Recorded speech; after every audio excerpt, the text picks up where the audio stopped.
En ce mois de juillet 2024, on se retrouve sur le site chess.com pour continuer d'affronter les bots temporaires. Nous avons affronté la dernière fois Adrian classé 400 Elo, nous en prenons aujourd'hui à Cléopâtre, classé 850 Elo. On s'entend une partie du coup un petit peu plus accrochée, même si ici 850 Elo on considère qu'on est sur des bots débutants intermédiaires, plutôt intermédiaires, mais qui devraient faire quand même de grosses erreurs assez rapidement dans la partie. Peut-être pas sur les 7-8 premiers coups, mais devrait nous offrir des pièces rapidement. À la dernière fois, je crois qu'on a joué avec E4, on va changer, on va jouer avec D4. Puis de toute façon, on s'était retrouvé avec deux pions au centre, puisque l'adversaire nous avait laissé la possibilité. On va sortir le cavalier. Je peux pas mettre mon deuxième pion au centre. Et puis maintenant, je vois, est-ce que je veux jouer plutôt un système de Londres, ou plutôt un gambit dame. Je crois que récemment, on a souvent sorti le fou, donc là, je vous propose de jouer C4. Adversaire qui prend pas. Alors ici, je vais me dire, est-ce que je veux sortir le fou ou est-ce que je le laisse là? Le problème, si je sors le fou, ça va laisser le temps à mon adversaire ensuite de venir mettre la pression de ce côté. Donc, je vais juste jouer à E3, consolider ma chaîne de pions et puis éventuellement venir par ici. Adversaire qui me met échec. C'est un coup qu'on retrouve souvent dans la théorie. Il me semble même que quand on met le fou en D2, souvent l'adversaire repart. Mais bon, je vais couvrir du cavalier. Si l'adversaire prend, je prendrai du pion, c'est pas très grave. Et d'ailleurs, je vais certainement lui demander ce qu'il veut. Alors, est-ce que je veux pas d'abord sortir mon fou pour jouer petit roc? Alors, sûrement que si je sors mon fou, l'adversaire va prendre pour me faire perdre du temps. Bon, on va voir. On va sortir le fou. Adversaire qui prend pas, qui met la pression par ici. Bon, je joue petit roc. Allez, attention à ce fou qui pourrait venir. Ah, mais je mets la pression sur le fou de case noire. On peut aussi l'adversaire faire l'erreur de reculer en A5. J'aurais pu enfermer des pièces. Allez, je me retrouve avec la paire de fous. L'adversaire qui décale son roi, en quoi c'est surprenant. Alors maintenant, moi de savoir ce que je veux faire. Est-ce que j'ai envie d'échanger pour ouvrir cette colonne pour mon adversaire? Je sais pas. Ça va aussi ouvrir le fou de mon adversaire. Je peux aussi venir jouer H3 pour empêcher l'adversaire de venir s'installer par ici. Puis sur le long terme, ça fera une case de sortie pour mon roi. Je peux aussi développer mon fou. Il ne fait pas grand chose pour le moment. Je peux aussi venir centraliser la tour. Bon.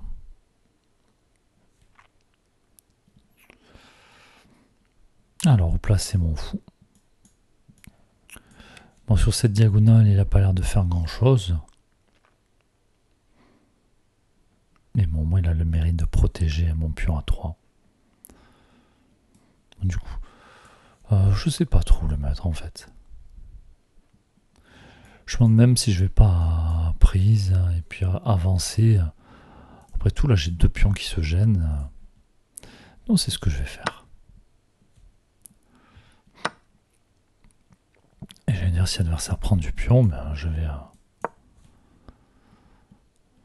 me débarrasser de ma faiblesse, en fait, ici. J'ai un fou qui rayonne. D'ailleurs, ici, j'ai un pion gratuit, donc première grosse erreur de l'adversaire. Alors, est-ce que je peux aller chercher ce pion? Est-ce que je crée un coup comme ça? Pas vraiment. J'ai toujours pas joué ce H3.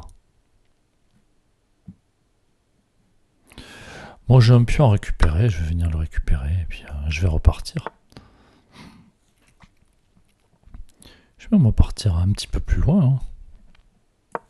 Alors, je me mets pas en A2, parce que pour le moment, ma tour protège mon pion. Allez, le fou de mon adversaire qui attaque ma tour. Ah, mais maintenant, ça va s'ouvrir devant ma tour. Allez, je décale ma tour. Puis on l'aime pas trop ce fou. On va peut-être essayer de s'en débarrasser.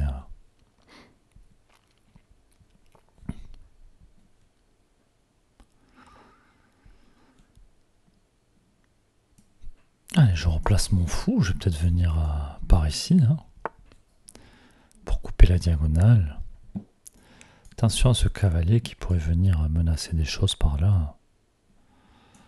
Alors je vois aussi cette diagonale.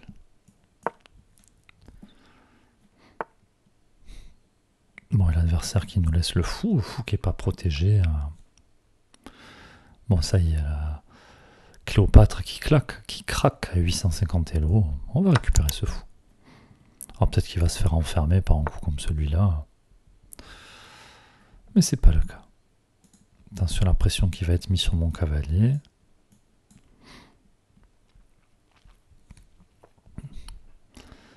Allez, je replace mon fou. Je vais le mettre sur cette diagonale. Ah, je m'intéresse à nouveau à cette diagonale. J'ai plus le cavalier pour m'empêcher de venir par ici. Venir par là. Alors je m'attends à ce que l'adversaire fasse un coup comme celui-là. Donc si attention aux idées de sacrifice.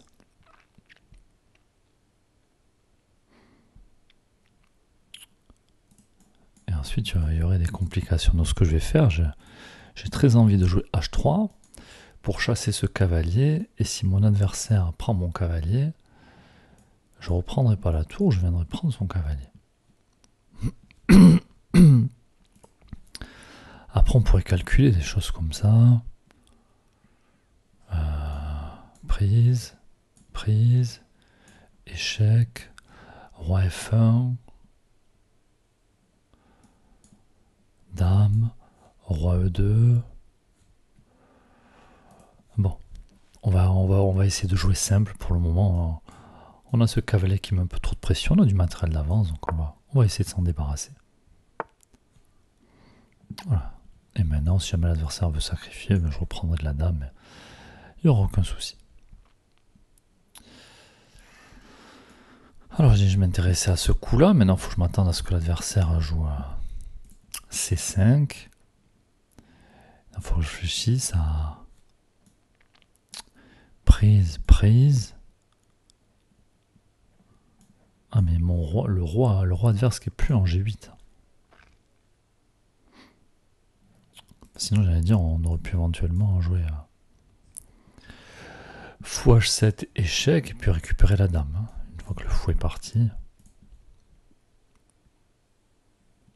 Je peux aussi venir préparer ce coup en décalant la dame. Je menace à ce pion aussi également. Et l'adversaire qui anticipe. Bon, on va aller récupérer le pion, ça va fragiliser l'abri du roi. L'adversaire qui nous offre à nouveau du matériel. On va le prendre. Hein. Si l'adversaire reprend la dame, on ira échanger les dames. Je pense que Cléopâtre va d'abord reprendre la dame, ça nous permettra de replier le fou. Ah, maintenant, moi, de trouver une jolie case à ce fou.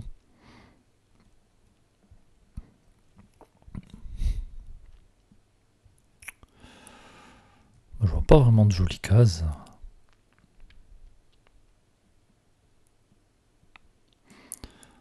Bon, pour moi, je vais le laisser en G6 et puis pourquoi pas un adversaire qui sacrifie. Bon, mais récupérons une tour. Hein. Un tour qui met la pression sur mon fou. Je peux jouer passivement et le défendre. Je peux aussi venir mettre la pression sur les pions, c'est ce que je vais faire. Attention à ce tour qui peut reculer, c'est des choses qui peuvent être ratées par l'adversaire. Allez, je récupère un pion.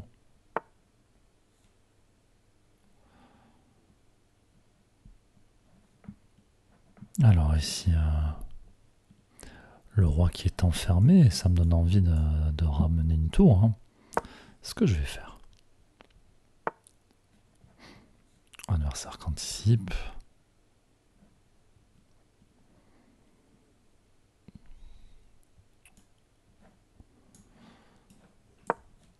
Allez, le cavalier qui est cloué.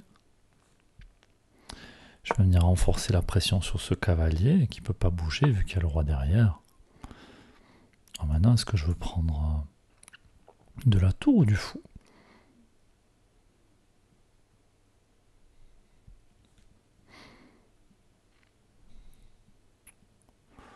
Pas sûr que ça change grand-chose.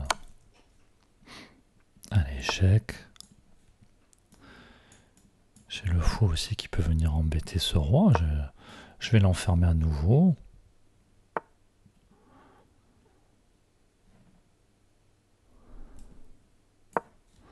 Allez, j'envisage de ramener une deuxième tour.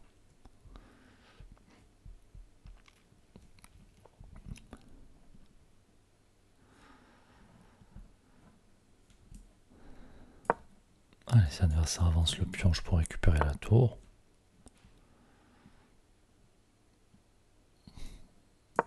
Allez, attention, j'attaque la tour. Vu par l'adversaire. J'avance mon pion qui sera défendu.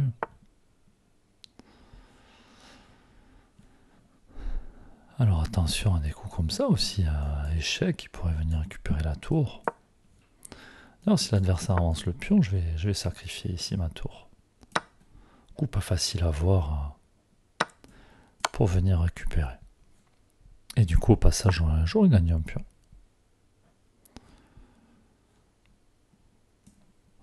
Allez, je vais perdre le fou, c'est pas très grave, on aurait pu essayer de le sauver, mais tellement de matériel en plus, on n'a plus qu'à finir la partie. Allez, je viens de couper le roi sur la 8ème, et puis on va aller mater. Hein. On peut s'amuser à mater avec le roi et la tour. C'est ce que je vais faire, je vais approcher mon roi.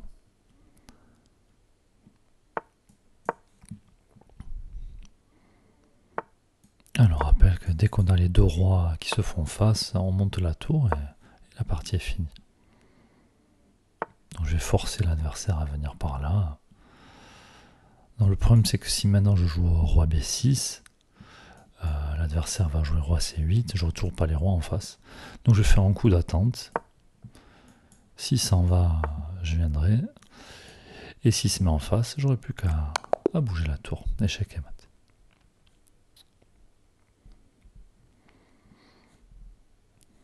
Allez, quelques erreurs, je pense que c'est aussi sur la fin de la partie quand on a laissé notre fou de case blanche.